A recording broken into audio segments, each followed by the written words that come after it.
Hi friends, welcome to Liya Tasvi vlog. ಇವತ್ತಿಂದು recipe ಬಂದು ಹಾಗಲಕಾಯಿ ಗೊಜ್ಜು.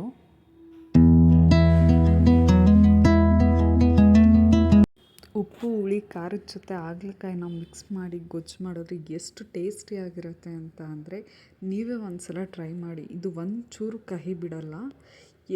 ಫಸ್ಟು ಎಷ್ಟು ಸಣ್ಣಗಾಗುತ್ತೆ ಅಷ್ಟು ಸಣ್ಣದಾಗಿ ರೌಂಡಕ್ಕೆ ಹಚ್ಕೊಳ್ಳಿ. ಇಲ್ಲಿ ಹಚ್ತಾ ಇದ್ದೀನಲ್ಲ ಆ ರೀತಿಯೇ ನಾನು ಎಲ್ಲ ಹಾಗಲಕಾಯಿನೂ ಈ ಥರ ಸಣ್ಣದಾಗಿ ಫುಲ್ಲು ಎಳೆದಾಗಿ ರೌಂಡ್ ಶೇಪ್ಗೆ ನಾನು ಕಟ್ ಮಾಡ್ಕೊತಾ ಇದ್ದೀನಿ. ಎಷ್ಟಾಗುತ್ತೆ ಅಷ್ಟು ನೀವು ಇದೇ ಥರ ಕಟ್ ಮಾಡ್ಕೊಳ್ಳಿ ಎಲ್ಲ ಹಾಗಲಕಾಯಿನೂ. ಆವಾಗ ಟೇಸ್ಟ್ ಕೂಡ ತುಂಬ ಚೆನ್ನಾಗಿರುತ್ತೆ. ಇವಾಗ ಮಾಡೋದು ಹೇಗೆ ಅಂತ ನೋಡೋಣ ಬನ್ನಿ. ನಾನು 4 ಹಾಗಲಕಾಯಿನ ಈ ಥರ ಬೌಲಿಗೆ ಫುಲ್ಲು ಸಣ್ಣದಾಗಿ ಕಟ್ ಮಾಡಿ ಇಟ್ಕೊಂಡಿದ್ದೀನಿ.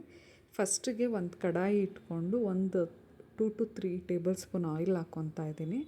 ಆಯಿಲ್ ಚೆನ್ನಾಗಿ ಕಾದ್ಮೇಲೆ ನಾನೇನು ಕಟ್ ಮಾಡಿ ಇಟ್ಕೊಂಡಿದ್ದೀನಿ ಹಾಗಲಕಾಯಿನ ಅದನ್ನು ಚೆನ್ನಾಗಿ ಹಾಕ್ಕೊಂಡು ಫ್ರೈ ಮಾಡ್ಕೊತಿದ್ದೀನಿ.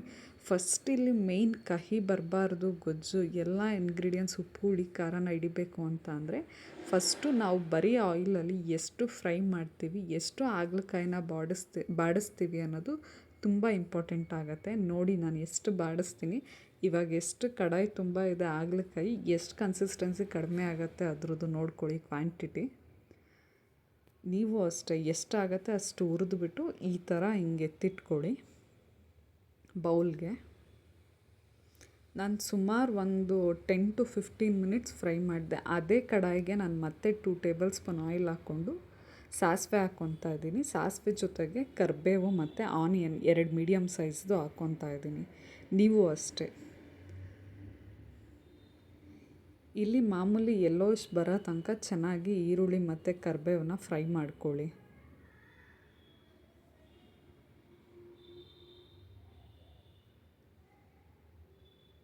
ನೋಡಿ ಒಂಚೂರು ಸ್ವಲ್ಪ ಟರ್ನ್ ಆದಮೇಲೆ ಮತ್ತೆ ನಾನು ಫ್ರೈ ಮಾಡಿದ್ನಲ್ಲ ಆಗಲೇ ಬರೀ ಹಾಗಲಕಾಯಿನ ಅದನ್ನು ಮತ್ತೆ ಇಲ್ಲಿ ಹಾಕ್ಕೊತಾ ಇದ್ದೀನಿ. ಮತ್ತೆ ಚೆನ್ನಾಗಿ ಮತ್ತೆ ಆಯಿಲಲ್ಲಿ ಚೆನ್ನಾಗಿ ಮಿಕ್ಸ್ ಮಾಡಿ ಅದು ಏನು ಮಿಕ್ಸ್ಚರ್ ಇದೆ ಹಾಗಲಕಾಯಿನ ನೋಡಿ ಎಷ್ಟು ಚೆನ್ನಾಗಿ ಕಾಣಿಸ್ತಾ ಇದೆ. ಅದು ಆಲ್ರೆಡಿ ಅದ್ರ ಕಹಿ ಎಲ್ಲ ಹೋಗಿದೆ ಚೆನ್ನಾಗಿ ಬಾಡಿ. ಇವಾಗ ನಾನು ಟೊಮೆಟೊ ಹಾಕ್ಕೊತಾ ಇದ್ದೀನಿ. ಒಂದು 10 ಮಿನಿಟ್ಸ್ ಮತ್ತೆ ಫ್ರೈ ಮಾಡಿದ್ಮೇಲೆ ಟೊಮೆಟೊನೂ ಹಾಕ್ಕೊಂಡು ಚೆನ್ನಾಗಿ ಆಯಿಲಲ್ಲಿ ತಿರುಗಿಸ್ಕೊತಾ ಇದ್ದೀನಿ. ನೀವು ಅಷ್ಟೇ ಚೆನ್ನಾಗಿ ಫ್ರೈ ಮಾಡ್ಕೊಳ್ಳಿ.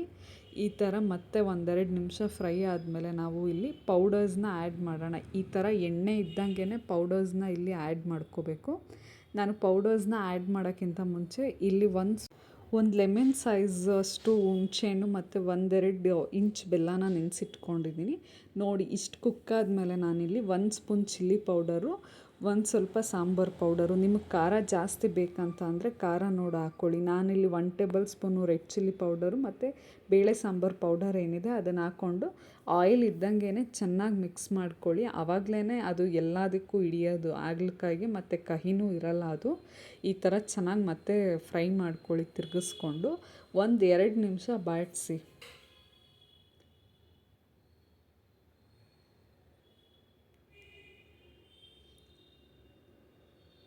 ಇಲ್ಲಿ ನೋಡಿ ಯಾವ ಥರ ಆಯಿತು ಸ್ಟ್ರಕ್ಚರು, ಯಾವ ಥರ ಈ ಥರ ಆದಮೇಲೆ ಒಂದು ಸ್ವಲ್ಪ ಹಾಫ್ ಗ್ಲಾಸಷ್ಟು ವಾಟರ್ ಹಾಕ್ಕೊಂಡು ತಿರುಗಿಸ್ಕೊಳ್ಳಿ.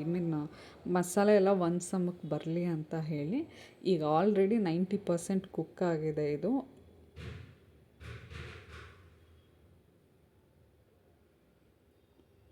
ಈಗ ನಾನು ಇದಕ್ಕೆ ಸಾಲ್ಟ್ ಆ್ಯಡ್ ಮಾಡ್ಕೊತಾ ಇದ್ದೀನಿ. ಒಂದು ಕುದಿ ಬಂದಮೇಲೆ ಈಗೆಲ್ಲನೂ ಕುಕ್ ಆಯಿತು. ಇದನ್ನು ಒಂದ್ಸಲ ಎಲ್ಲ ಚೆನ್ನಾಗಿ ತಿರುಗಿಸ್ಬಿಟ್ಟು ಇನ್ನು ಲಾಸ್ಟ್ ಪ್ರೊಸೀಜರ್ ಬಂದು ಹುಣಸೆಹಣ್ಣು ಮತ್ತು ಬೆಲ್ಲದ ನೀರೇನಿರುತ್ತೆ ಅದನ್ನು ಬಿಡೋದು.